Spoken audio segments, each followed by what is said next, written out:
everyone. If you are looking space for your commercial premises, Arena Square is the only solution for you. Because we are not providing only space but also separate amenities for commercial premises, visitors parking and 3 different entry exit with 4 elevators which is designed for commercial premises only. Also 500 square feet to 13,000 square feet commercial premises located at Old Mumbai Pune Highway which is designed to make your business stand out. So why you are waiting for? मैं हुसैन सुल्तान रणभूमि news में आपका स्वागत करता हूं। लगातार मुमरा शहर की खबरों से हम आपको अवगत करा रहे हैं। हर मुद्दे को लेकर हम हमारे दर्शकों के सामने इन तमाम मुद्दों को लेकर आ रहे हैं। पिछले कई दिनों से हमने शहर में जो भी मुद्दे सामने आए हम तमाम मुद्दों को आपके सामने पेश किए हैं।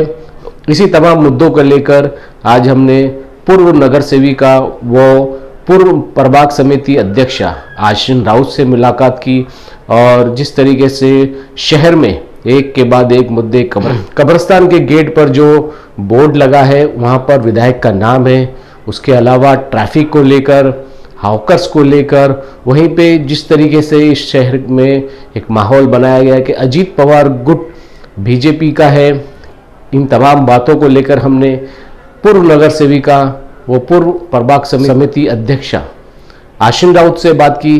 क्या कुछ उन्होंने इन तमाम मुद्दों का खुलासा किया है, आइए देखते हैं हमारी इस खबर में। भाभी क्या कहेंगे, इन दिनों मुमरा कौसा शहर में मुद्दों की भरमार है। कब्रिस्तान पे बोर्ड पे नाम लेने को लेकर, लिखे जाने को लेकर, ट्रैफिक हॉकर्स का मुद्दा चल रहा है, क्या कहेंगे तमाम बातों को लेकर? अस्सलाम वालेकुम, नमस्ते।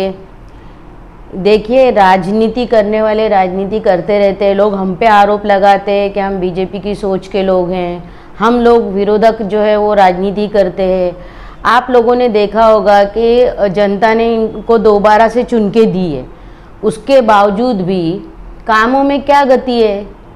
कुछ भी नहीं है। अभी हम लोगों ने जब एक्शन लिया उस दिन शिमला पार्क के नाके पे जब नजीब भाई आए, उन्होंने कुछ बात की, उसके बाद में लोग एक्टिव हो गए। अगर आप करने ही वाले थे तो इतने सालों में कर देना चाहिए था। आपने देखा होगा, मैंने अभी हाल ही में एक बाइट दी, उसमें भी मैंने बताया कि हॉकर्स का जो मुद्दा चल रहा है, गौर गरीब जनता को ये लोग जो है बेरोजगार कर रहे, उन लोगों का नुकसान कर रहे। आप बताओ कि भू माफिया या फिर जो हॉकर्स पे जो पैसा कमाने वाले लोग हैं, उन लोगों का नुकसान होता है क्या? इसमें नहीं होता है। जो बेचारा गरीब धंधा लगाता है उसका नुकसान हो रहा है। अगर आप बोलते हो कि शहर में हॉकर्स इलीगल तरीके से बढ़ रहे, तो इसका जिम्मेदार कौन है? इसका जिम्मेदार जो है ठाणे महानगर पालिका है। आपने योजना के तहत जो है हॉकर्स जोन देना चाहिए था, लीगल, अच्छा, तो जिसकी वजह से ये सब होता नहीं था। आप लोगों ने आदमियों को, लोगों को कमज़ोर करने के लिए, मुमरा वासियों को ही नहीं पूरे ठाणा शहर को ही बोलो, कमज़ोर करने के लिए आपने योजना निकाली महापालिका की तरफ से, 10,000 रुपये शासन की तरफ से पूरे महाराष्ट्र में। इन्होंने जो है 10,000 रुपये का लोन दे दिया, फिर 10 का 50 कर दिया, 50 का 1 कर दिया। आप लोग एक तरफ बोलते हो रोज़गार करो, हैंडीकैप को आप टपरियाँ दे रहे हो, जो हमारे जो माजूर भाई है उनको रोज़गार करने के लिए आप छोटी सी दुकानें बोलकर जो टपरियाँ दे रहे हो आप लोग। आपको अगर उनसे इतनी हमदर्दी है तो आप मॉल में 3% का रिजर्वेशन रहता है हर मॉल में, क्यों नहीं आप उनको वहाँ पे दुकानें देते हो? क्यों इस तरीके से इलीगल तरीके से आप रास्तों पे बिठा रहे हो उनको कि आप मतलब एक एड्रेस डाल देते हो और उनको बोलते हो भाई यहाँ लगाओ। आपने लोगों की रोड वेंडिंग के नाम पे जो दुकानें थी, जो उन्होंने खरीद के ली हुई थी, उनकी दुकानें तोड़ दी आप लोगों ने। उन लोगों को आज उनके हालात आप देखेंगे किस कदर हम लोगों को बुरा लगता है जब वो हमारे पास आके बात करते हैं। उनको आपने बेरोजगार कर दिया, दूसरी तरफ आप दिखा रहे हो कि हम इनको रोजगार दे रहे हैं, यानी आप हैंडीकैप को सहारा दे रहे हो ऐसा बता रहे हो, और एक तरफ आप मजबूत आदमी को हैंडीकैप बना रहे हो। तो कल को क्या गारंटी है कि ये हैंडीकैप की टपरी नहीं टूटेगी रोड वेंडिंग के नाम पे? तो मेरा सिर्फ इतना ही कहना है कि जो महापालिका दूजा भाव करती है ये ना करे। आप लोग पहला हॉकर्स जोन दो, उसके बाद आप कार्रवाई करो। और फिर जब गुलाब पार्क मार्केट हट गया था पूरी तरीके से, तो उसको दूसरी बार बसाने की ज़रूरत क्या थी? अगर आप एक लोगों को उधर बैठने की इजाज़त दे रहे हो और दूसरे के ऊपर आप कार्रवाई कर रहे हो, तो ये कौन सा इंसाफ हुआ? और कितना भी किए तो दोस्त अपार्टमेंट के पास आपने देखा होगा अंदर की तरफ जगह है, आप मार्किंग करके दो। जैसे हाल ही में हमारे रफीक कामदार भाई ने एक मुहिम चलाई, जिसमें उन्होंने वो आंदोलन में दिखाया कि किस तरीके से क्या, उसमें उन्होंने पूरी डिटेल बताई है आपको। उसी तरीके से आपने कब्रिस्तान का मामला जो आप कह रहे हो, कब्रिस्तान के ऊपर आज तक आपने कभी किसी का नाम देखा था क्या?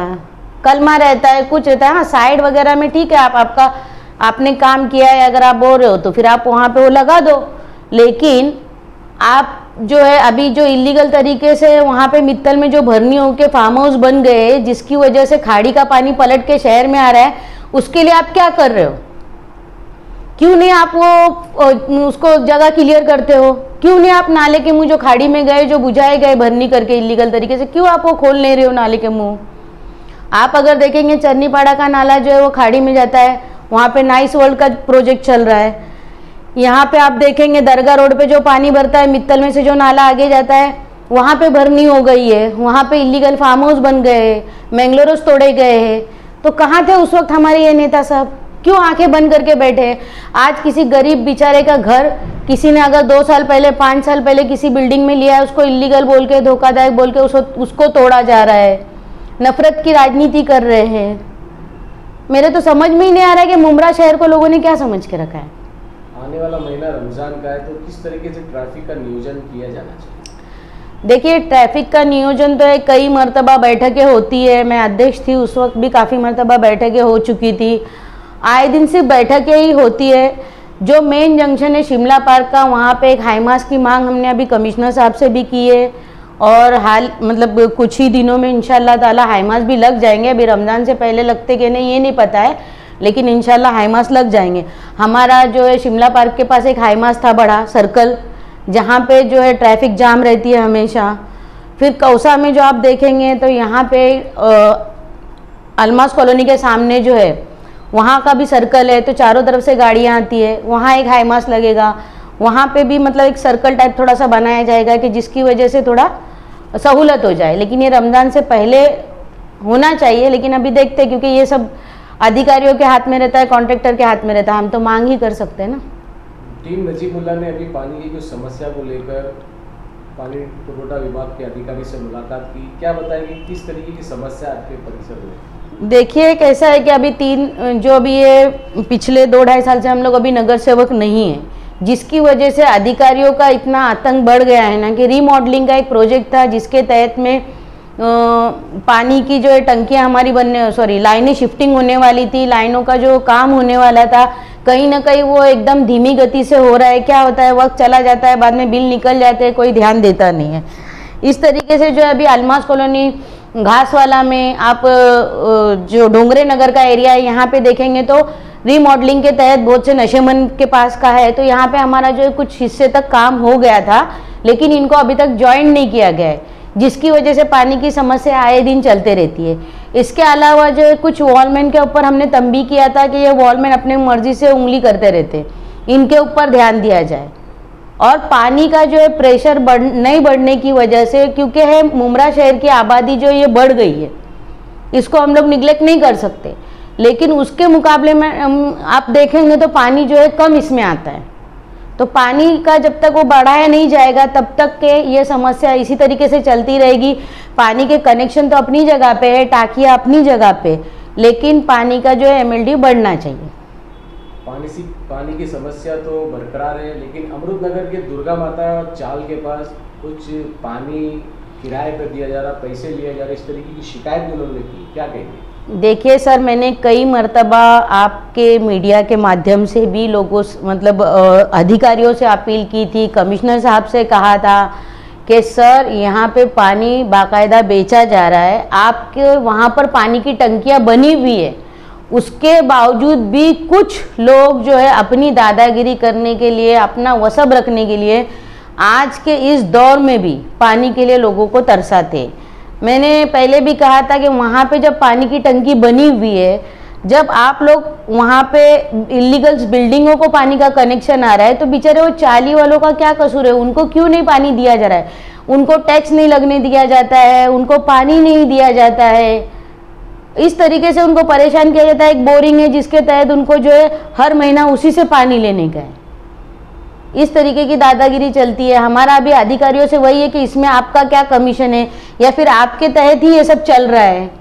क्योंकि आपने देखा होगा इलीगल तरीके से सर्विस सेंटर चलते हैं पानी के, जिसके ऊपर बोलकर भी कार्रवाई होती नहीं है। आप तो रास्ते पे ही देखते होंगे, सिर्फ एक थोड़ी देर के लिए कार्रवाई कहीं पे करेंगे, एक दो जगह पे जहाँ पे कोई खबर देता होगा या कोई टिपर से कुछ मिलने वाला होगा, तो वो वहीं पे ही ये घूमते रहते हैं अधिकारी। और इनकी तो अभी ऐसी एक तरीके से नहीं मक्तेदारी चल रही है, क्योंकि यहाँ पे अभी बोलने वाला कोई है नहीं, तो इनको लगता है कि ना नगर सेवक है तो कुछ सभा तो चलने वाली है नहीं, हमको रोक टोक करने वाला कौन है। आएंगे, बोलेंगे, थोड़ा सा मतलब आंदोलन करेंगे, लोग निकल जाएंगे। लेकिन ये उनकी गलत फहमी का, पढ़े लिखे जो लोग हैं ना वो समझते हैं। हमने पहले भी कहा था कि हमको लोगों की भलाई के काम करने हैं। ये जो लोग गुमराह करने के काम करते हैं ना, बीजेपी और ये सब, आप मेरे को बताओ अभी सत्ता किसकी है और क्या हो रहा है। और जो लोग आरएसएस की सोच रख के काम करते हैं तो उसके बारे में आप क्या कहेंगे? उसके ऊपर लोगों ने कुछ किया है क्या? अभी बताओ, हमारे मौलाना मुफ्ती साहब लोग कहाँ हैं सब, जो बीजेपी वगैरह की बड़ी बड़ी बातें करते थे। अब इतने बड़े बड़े हादसा हुए, अजमेर की दरगाह की बात आई या जो भी आया, आपने देखा कोई फतवा या कोई बयान आया उस पर? मैं ये नहीं कहूँगी कि हमारे मुफ्ती या मौलानाओं के बारे में कोई बुराई नहीं कर रही हूँ, लेकिन हर मुद्दों को फिर उन्होंने एकदम सीरियसली लेना चाहिए। इस तरीके से नहीं कि आप एचएम करके बाद में हमारी ही कौम को नुकसान पहुँचाओ। आज क्या हुआ, उनके फतवे की वजह से कितना मामला गरमाया था, क्या सही किए थे उन्होंने फतवा निकाल के? आप मेरे को बताओ ना, क्या हम ईमान पे है या नहीं है, इसका फैसला करने वाले अल्लाह है या फिर ये लोग हैं। तो मैं तो यही कहूँगी कि ये राजनीति है। राजनीति में आप लोग धर्म और जाति की बात नहीं करनी चाहिए। राजनीति में जो है आप इंसानियत की बात करो, इंसानियत की बात करो, विकास की बात करो और विकास के काम करो। हमारा को सबसे पहला मुद्दा जो है, हमारा मुमरा शहर जो है एक हाल का काफ़ी मुद्दों पे जो है काफ़ी हालात से जूझ रहा है, जैसे ट्रैफिक का मुद्दा हो या फिर टोरंट का मुद्दा हो या फिर और भी बहुत सारे मुद्दे हैं कि जिनसे आए दिन हमारा जो है शहर जूझते रहता है। हॉकर्स का मुद्दा हो, ये सब आए दिन जो है इनके हम लोगों के लोग जो है इसके फेस करते रहते हैं। रोड वाइंडिंग के नाम पे टूटने वाली दुकानें हो, घर हो, ऐसी बहुत सारे मुद्दे हैं कि जिसकी वजह से आज हमारे मुमरा शहर के वासी कहीं ना कहीं एकदम पीछे की तरफ आ गए। रोजगार से बोलो, छत से बोलो, बहुत उनको नुकसान हुआ है। तो हमारा सबसे पहला मुद्दा है कि हम हमारे लोगों को मजबूत करें। हमारे लोगों को मजबूत करना, हमारे शहर के फायदे करने के लिए, हमें विकास काम के लिए हम जो है अजीत दादा जो सत्ता में हैं हम उनके साथ हैं।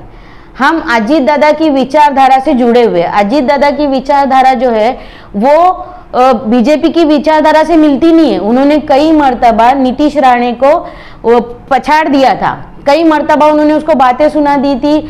उनके फादर को बोला था कि आपके बेटे को समझा दो इस तरीके से वो किसी एक समुदाय को टारगेट न करे करके। और आपने देखा होगा कि अजीत दादा हमेशा जो है हर काम में आगे आगे रहते हैं और मुसलमानों के भी वो सहयोगी है। हमेशा हमारे माइनॉरिटी के काम के लिए भी वक्फ बोर्ड का भी जो हुआ उसमें भी उन्होंने बढ़ चढ़ के हिस्सा लिया और काम किया। बल्कि जो बीजेपी के नाम से हमको टारगेट करते हैं वो लोग तो उस वक्त वक्फ बोर्ड के फैसले के टाइम पे तो भाग गए थे।